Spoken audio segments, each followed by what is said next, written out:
잘 아시는 책인데 파우스트, 또 젊은 베르테르의 슬픔 등 유명한 글을 남긴 독일의 문호 요한 볼프강 폰 괴테의 글 중에 하프 켜는 노인의 노래라고 알려진 시가 있습니다. 이 시의 시작은 이와 같아요. 눈물 젖은 빵을 먹어보지 못한 자, 근심에 찬 밤들, 잠자리에 앉아 울어본 적이 없는 자, 너희는 알지 못하리. 이렇게 되어져 있습니다. 인생을 살면서 힘들고 어려운 시간을 경험하지 못한 이들과 인생을 논할 수 없다는 것이지요.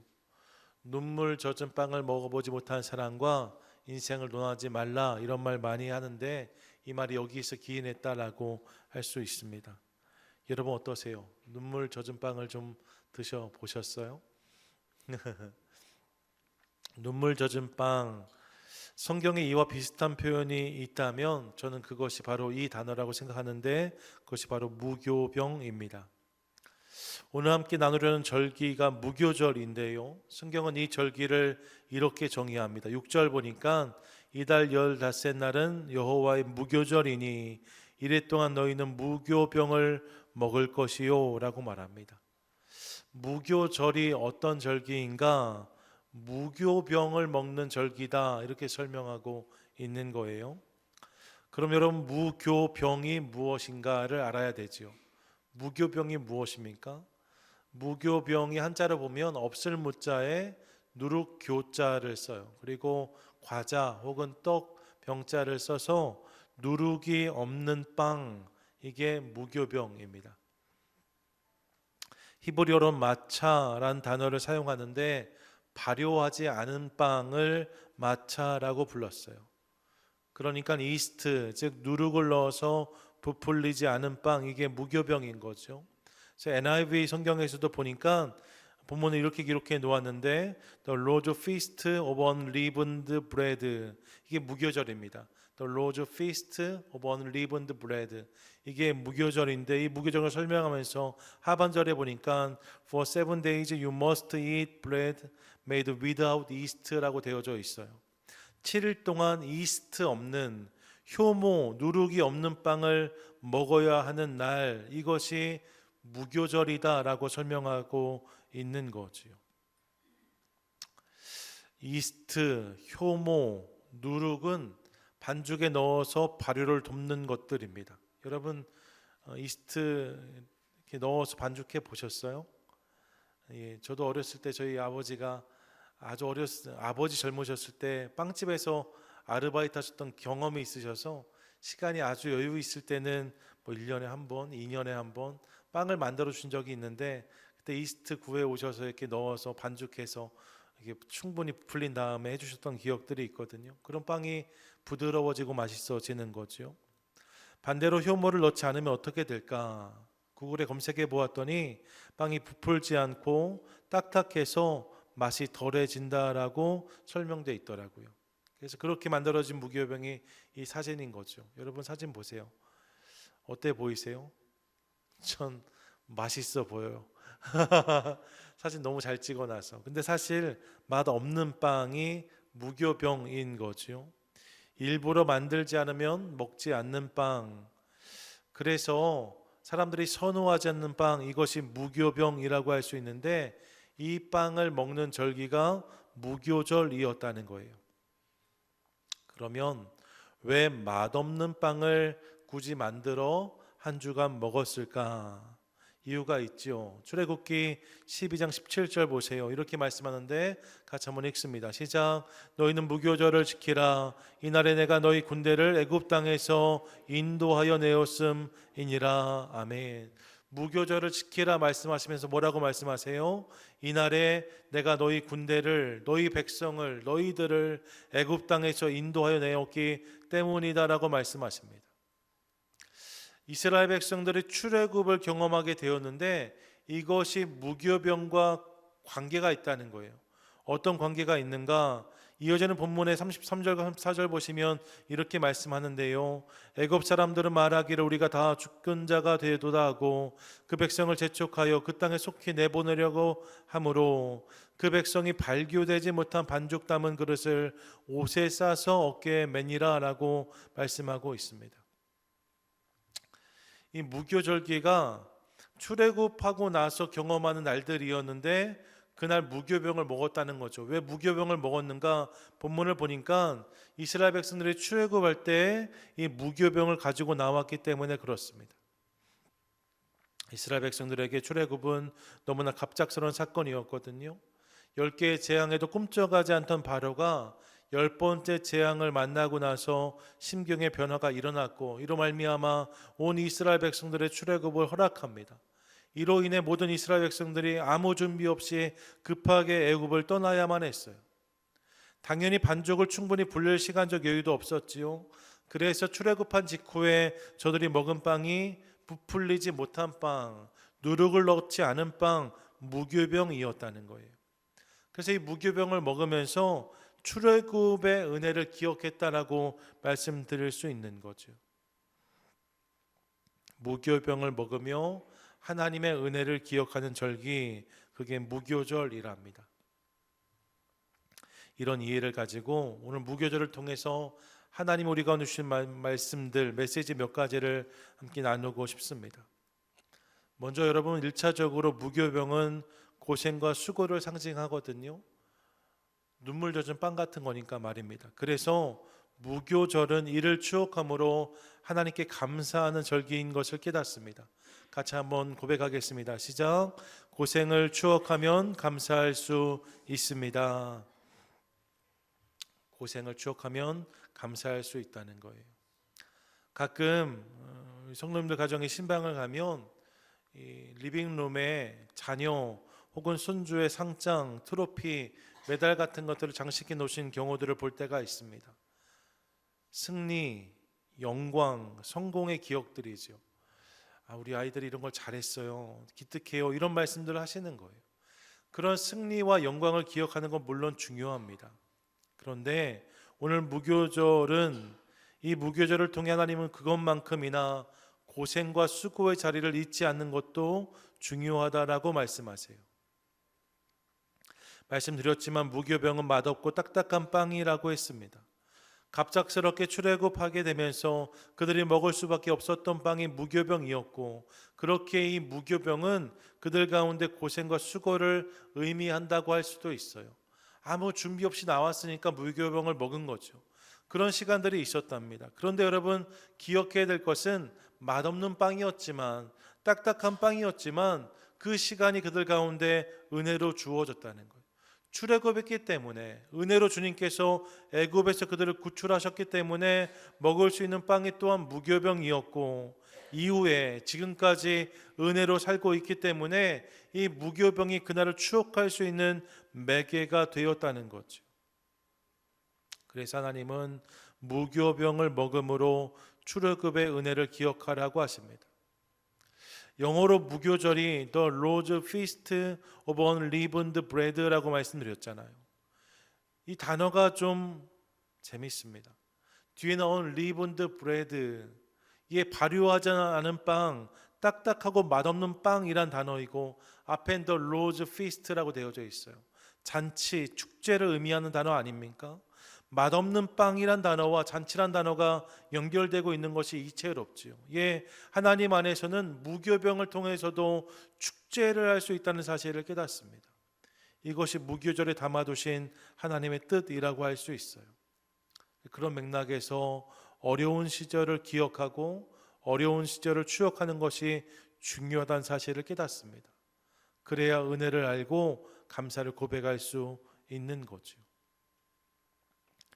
우리 교회도 교회 연약을 보면 여러 번 교회를 이사하는 일들이 있었습니다.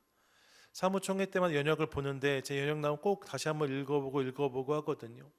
여러분, 우리 연약 잘 기억해 보시면 1979년 2월 11일에 우리 교회가 개척되었어요. 그리고 1980년 4월에 예배 장소를 옮겼고, 82년에 공원으로 나갔다가 잠깐 인근 한인교회에 장소를 열어줘서 한 몇 주 들어가 예배하다가 다시 또 나오게 되어서 공원에서 예배하고, 다시 미국 교회에 들어가서 예배하는 일들이 한 해 동안 있었습니다. 그리고 1983년도에 1985년도에 1986년도에 거듭해서 예배처소를 옮겨야만 했습니다. 매해마다 또 2년 지나서 예배를 계속 옮기게 되어진 거예요. 그러다가 1989년이 되어서야 비로소 지금의 예배처소를 마련하게 되었고, 당시엔 교육관만 있었는데 성도님들이 마음을 담고 헌신해 주셔서 지금의 예배당을 건축하게 된 거죠. 이때를 기억하는 성도님들이 우리 중에도 분명히 계십니다. 상상해 보세요. 10년이라는 시간 동안에 여러 번 인사를 하는, 계속해서 옮기고 예배처소를 이동해야 되는 상황들 말입니다. 저는 상상만 해도 부담이 됩니다. 원로 목사님 대단하시다는 생각했어요. 몇 년 사이에 이렇게 몇 번이나 예배처소를 옮겨야 되는 일들이 목회자 입장에서 절대 쉬운 일이 아니거든요. 왜 어렵지 않으셨겠어요? 예배를 드리면서도 우리가 여기서 얼마나 더 머물 수 있을까 이런 생각할 수 있는 거잖아요. 그런 시절이 우리 가운데 있었단 말입니다. 그런데 지금은 이렇게 아름다운 예배의 장소가 허락되어 있습니다. 날이 춥고 어두울 때 식탁 교제할 수 있는 장소가 조금 더 있으면 좋겠다는 바람도 물론 있습니다. 요즘 아이들이 좀 늘어나서 아이들 위한 공간이 좀 더 확보되면 좋겠다 이런 생각도 해봅니다. 하지만 여러분, 그때를 기억하면 지금은 너무나 좋은 거지요. 가끔씩 저희 교회 보러 오시는 분들 계시거든요. 외국 분들도 오세요. 오시면 예배실 들어와서 우와 뷰티풀 처치 이렇게 말해요. 우와가 아니고 와우, 뷰티풀 처치라고 말해요. 교회당 예배당 너무나 아름답다는 거예요. 그런 고백을 들을 때마다 얼마나 감격스럽고 뿌듯한지 모릅니다. 그런 일들이 있는 거죠. 저희 지내왔던 교회들 멀지 않아요. 웨스턴 길로 올라가다 보면 오렌지더프 지나서 왼쪽에 빨간색 건물로 되어 있는 교회 있거든요. 거기서 저희가 얼마 머물렀어요. 마그놀리아길로 가다가 쭉 올라가다 보면 왼쪽에 공동묘지 있고 그 옆에도 교회 하나 있거든요. 거기서 저희가 머물렀어요. 제 이 얘기 듣고 알기 때문에 길 다닐 때마다 그 교회 봅니다. 그 교회를 바라보면서 감격해요. 지금 우리 가운데 주어진 예배의 환경이 얼마나 감사한 것인지 모릅니다. 여러분, 그때를 기억함으로 누릴 수 있는 감격이 있는 거죠. 교회만 그런 게 아닙니다. 제 개인도 마찬가지입니다. 여러분, 416 웨스트 그레드스톤 스트리트 아파트 B 글렌도라 집 코드 91740, 이게 어디 주소인지 아세요? 제가 미국 처음 와서 살았던 집 주소입니다. 에어컨도 없었어요. 윗동네 되게 덥거든요. 에어컨도 없었어요. 바퀴벌레가 얼마나 많이 나왔는지 잡아도 들어가는 날부터 있었습니다. 근처에 걸을 곳도 없었어요. 그 동네가 썩 안전하지 않거든요. 총소리도 좀 나고 해서 편하게 갈 수 있는 공원도 없었는데, 그래서 초반에 저희 장인 장모님 와 계셨는데 저희 장인 어른이 당뇨가 있으시니까 매일 걸으셔야 되는데 걸을 때가 마땅치 않은 거예요. 그래서 저희 집 옆에 공동묘지가 있었거든요. 공동묘지를 몇 바퀴 돌고 오시는 것이 운동이었던 기억이 있습니다. 저희 아이도 그런 할아버지 손 붙잡고 나갔던 기억이 있어요. 침대 프레임도 다 준비하지 못해가지고 매트리스 깔아놓고 그렇게 수개월 수년을 지냈던 기억들이 있습니다. 그때를 생각하면 지금의 모든 것은 다 은혜이죠. 윗동네 갈 일이 있으면 굳이 이 집 앞에 꼭 한 번씩 가보거든요. 그러면 그때 생각이 나요. 앞으로 어떻게 될지, 무슨 일이 있을지 아무것도 모르는 상황에서 그런 일들을 경험했었는데 지금까지 되어진 모든 것이 하나님 은혜인 거죠. 여러분, 여러분에게도 무교병 같은 자리가 있을 수 있습니다. 혹시 오늘 시간이 되시면 집에 돌아가실 때 이민 와서 처음 머무셨던 첫 집에 들려보세요. 미국 와서 처음 찍은 사진을 꺼내 보십시오. 옛날에 했던 고생의 이야기를 함께 나누어 보세요. 그러면 거기에서 오늘까지 인도하신 하나님의 은혜가 깨달아지게 될 줄로 믿습니다. 고난과 수고를 기억할 때 주님께서 알게 하시는 은혜가 있다는 거예요. 그럼 그 은혜 가운데 우리가 오늘 살고 있는 거죠. 그러므로 사랑하는 여러분, 무교병, 수고와 고생을 추억함으로 은혜를 깨닫고 날마다 감사를 고백하는 저와 여러분, 우리 모두가 되시기를 축복합니다. 아멘. 더불어서 둘째로, 무교병은 급박한 출애굽의 모습을 또한 상징한다라고 말씀드릴 수 있습니다. 그래서 무교절은 신속한 순종의 상징입니다. 같이 고백하시지요. 시작. 순종의 속도를 높여야 합니다. 무교절에 대한 하나님 말씀이 주어지고 실제로 출애굽의 역사를 경험하거든요. 그리고 이후에 되어진 일들을 성경은 이렇게 기록하는데 39절 우리 한 번 더 읽겠습니다. 시작. 그들이 애굽으로부터 가지고 나온 발교되지 못한 반죽으로 무교병을 구웠으니 이는 그들이 애굽에 쫓겨남으로 지체할 수 없었음이며 아무 양식도 준비하지 못하였음이었더라. 아멘. 이스라엘 백성들이 애굽에서 급히 나오느라 아무 양식도 준비하지 못했고 이로 인해 발교하지 못한 발효되지 않은 반죽으로 빵을 구울 수밖에 없었다라고 말씀하고 있는 거예요. 급히 나오느라 이 빵을 먹을 수밖에 없었다 이렇게 말하는 거죠. 단순히 생각하면 그럴 수 있겠다 싶습니다. 이들이 본래 살아야 할 땅이 가나안이었으니까 지금까지 애굽에 있었으니 빨리 나오는 게 당연하지 않나 싶습니다. 그런데 여러분 이어지는 본문을 보세요. 이어지는 본문 40절이 이렇게 말씀하는데 같이 읽습니다. 시작. 이스라엘 자손이 애굽에 거주한 지 430년이라. 아멘. 여러분 몇 년을 살았다고요? 그 땅에서 430년을 살았다라고 말하고 있습니다. 이 시간을 기억하면 그들이 그 땅에서 급히 빠져나온 일은 결코 만만한 일이 쉬운 일이 아니었음을 깨닫습니다. 몇 주 애굽에 놀러 갔다가 호텔에 있다 나온 게 아니에요. 몇 달 이민 갔다가 머물다 돌아온 게 아닙니다. 430년을 살다가 그 땅에 빠져나오는 일이에요. 이런 430년의 시간 사실 말은 하지만 실감하기 어려운 시간입니다. 430년 여러분 느끼실 수 있겠어요? 지금부터 430년 전이면 우리나라는요 임진왜란이 막 끝나고 선조가 승하하고 광해군이 즉위했을 때입니다. 그때부터 거기 살았다는 거예요. 그렇게 수백 년을 살아온 거죠. 여러분 그 정도의 시간이면 신분의 귀천에 상관없이 자신에게 익숙하고 편리한 자리가 바로 그 자리였을 것입니다. 그 자리에서 살았던 여러 살림의 거리들이 있어요. 이스라엘 백성들도 분명 그 땅에 나름의 소유가 있었을 것이고 정리해야 될 것들이 있었을 것입니다. 노예로 살아도 여러분 살림이 없는 게 아니잖아요.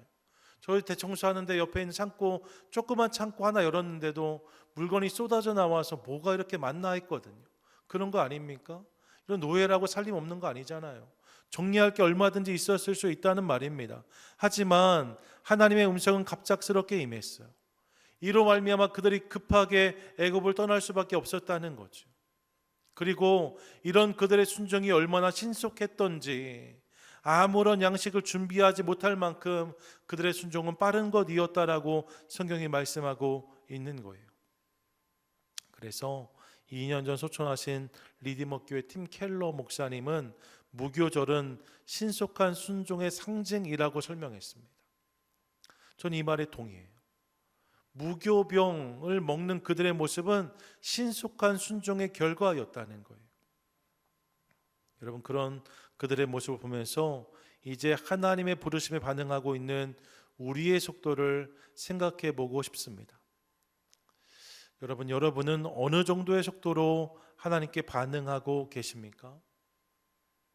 하나님이 당신의 뜻이 아닌 애굽을 떠나라고 하셨는데 혹시 살림살이 다 챙겨야 한다고 집문서 땅문서 정리하는데 제값을 받아야 되니 시간이 필요하다고 며칠 동안 음식은 준비해야 되지 않겠냐고 핑계하시면서 아직도 그 애굽에 머물고 계신 분은 아니 계십니까? 사랑하는 여러분, 우리 하나님은 빠른 순종을 기뻐하십니다. 그리고 그 순종의 결과를 책임져 주세요. 그날 그들은 양식조차 준비하지 못하고 길을 출발했습니다. 하지만 우리는 압니다. 이후에 그들은 광야에서 무엇을 경험합니까? 꿀 같은 만나와 메추라기를 경험했습니다. 40년 동안 이 은혜를 경험했다라고 성경은 말씀하고 있어요. 양식을 챙기지 못하고 나와왔는데 순종으로 나와왔더니 하나님께서 이후에 걸음걸음을 주도해 주셨다는 거예요. 인도해 주셨다는 거예요. 이끌어 주셨다는 거예요. 순종을 한 이스라엘 백성들이 경험한 은혜가 있었다라고 성경은 말씀하고 있습니다. 여러분 기억하세요. 순종한 자의 삶에 허락하시는 하나님의 채우심이 있습니다. 믿으십니까? 아멘. 믿으십니까? 아멘. 그러므로 도전합니다. 여러분 하나님 말씀에 순종하는 성도 되시기를 축복합니다. 그분 말씀에 순종하되 신속히 빠르게 순종하는 우리 되기를 원합니다. 이런 순종의 시간을 지체하지 마세요. 순종을 미루면 은혜도 미뤄집니다. 바라기는 지체하지 않는 순종을 통해 하나님의 역사를 오늘 경험하는 저와 여러분 우리 모두가 되시기를 축복합니다. 아멘. 끝으로 여러분 무교병은 또한 출애굽 이후에 그들이 경험했던 다른 양식을 상징하거든요. 그래서 무교절은 구원받은 성도들의 구별된 삶을 의미한다라고 말씀드릴 수 있습니다. 같이 고백하겠습니다. 시작. 구원의 감격으로 거룩한 성도가 됩시다. 아멘. 여러분 무교절을 누룩 없는 빵, 무교병을 먹는 날이라고 말씀을 드렸고 이것이 출애굽의 결과였다라고 설명을 드렸습니다.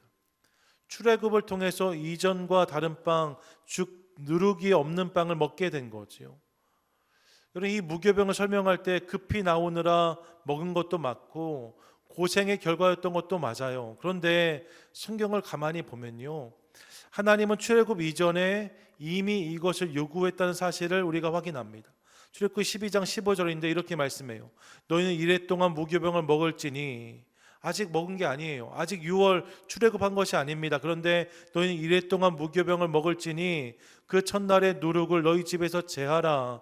무릇 첫날부터 일곱째 날까지 무유교병을 먹는 자는 이스라엘에서 끊어지리라 라고 말씀하고 계십니다. 출애굽의 사건이 일어나기 전이었는데 하나님께서 이 말씀을 주심으로 출애굽 이후에는 너희가 무교병을 먹어야 된다라고 말씀하셨다는 거예요. 이 말씀을 통해서 이 무교병이 하나님의 요구인 것을 깨닫습니다. 전통적으로 교회는 이를 영적으로 해석하여 출애굽한 백성들이 이전과 다른 빵, 누룩 없는 빵을 먹은 것처럼 구원받은 성도들도 이전과 다른 삶, 죄 없는 삶을 살아야 한다는 도전으로 이 말씀을 이해해 왔습니다. 여러분 출애굽한 이스라엘 백성들이 누룩 없는 빵을 먹었던 것처럼, 출애굽하였기 때문에 이전과 다른 빵을 먹었던 것처럼 구원받은 성도들도 이제 다른 삶을 살아야 한다는 거예요.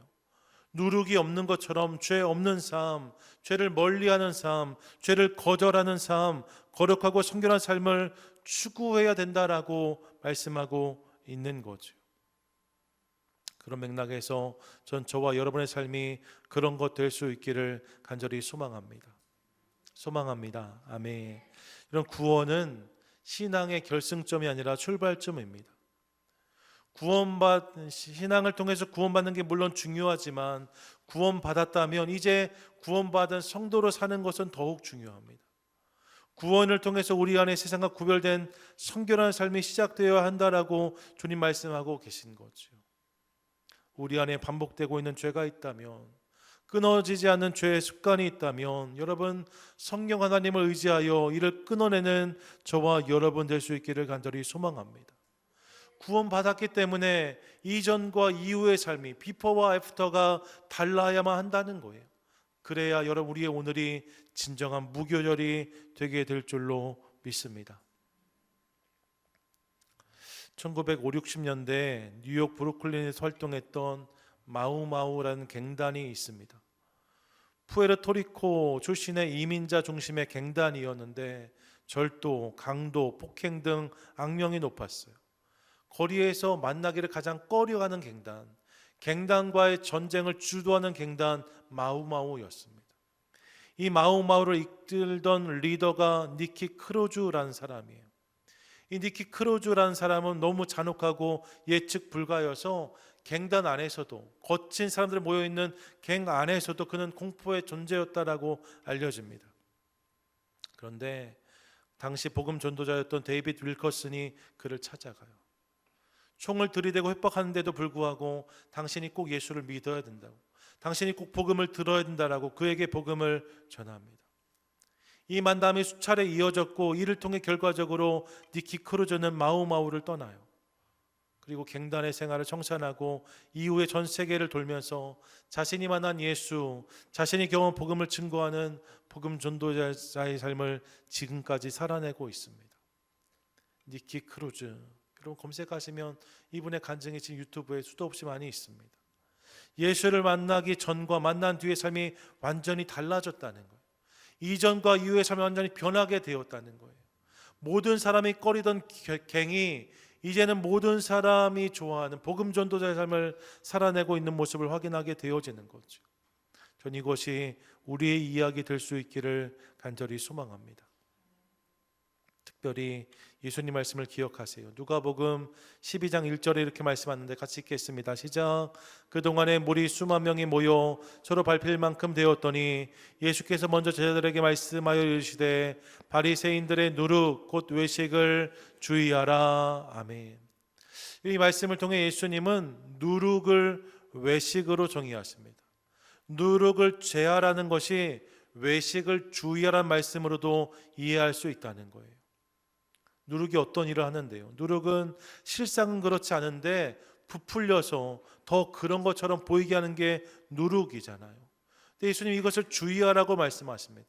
이 말씀을 통해 여러분 우리가 추구해야 되는 거룩은 남에게 보여지는 거룩이 아니란 사실을 확인합니다.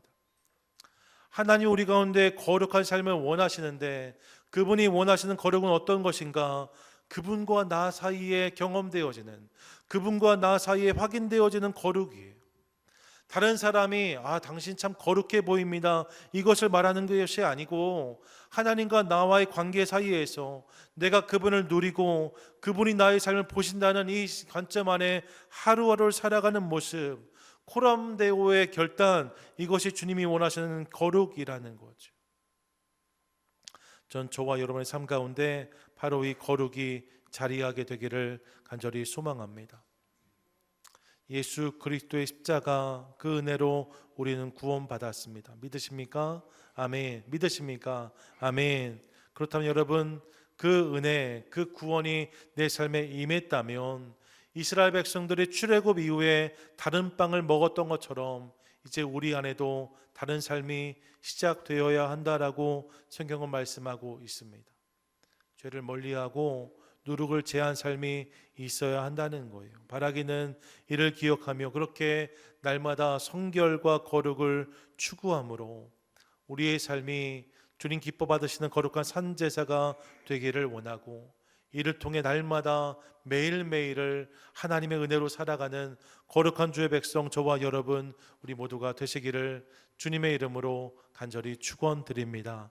아멘.